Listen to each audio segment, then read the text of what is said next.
What's up, guys? So Ultimate Spider-Man number 2 comes out on Wednesday, February 21st, and I wanted to give you just a little preview of it, but as always, I'm not going to show you any interiors because I don't want to be the source of any leaks or spoilers or anything like that. But this issue, I'm happy to say, was just as good as the first one. Now, where the first issue took place in January, this issue takes place in February, roughly 2 to 3 weeks after the very end of the first issue. We do see Peter in a suit. I'm not necessarily going to tell you which one it is or what it looks like, but we do see him in a suit, and we can tell from his inner monologue that he has been practicing with these new abilities of his. We also see him take on his first supervillain, just as the solicitations told us that he would. There are some preview pages out there that shows you who it is, but just in case you haven't seen those, I won't tell you, and I won't tell you how it goes for him either. There's also a scene with Jonah and Ben talking about how there was another attempt on Wilson Fisk's life and how they need to be the ones reporting on it because the Daily Bugle definitely won't, since Wilson Fisk is the owner of the Daily Bugle in this universe.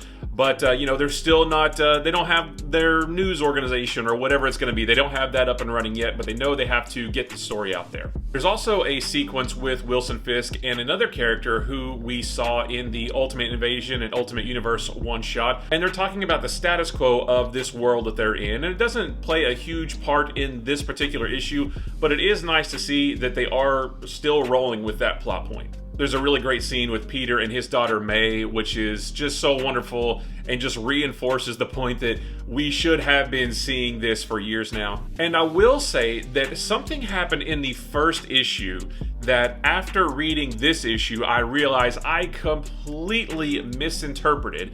I thought that something happened or something was understood in the first issue, and after reading this, I was just completely wrong, that it is not that way. It's not a big major deal, but I was a little bit surprised when I read this because, like I said, I was just completely wrong about how I interpreted something from that first issue. So I know all of that sounds really vague. There is more to this issue, but I don't want to say anything more because, again, I do not want to spoil this. I want to let you experience this for yourself as you read it and turn those pages. But I am happy to say that this issue is just as good as the first one.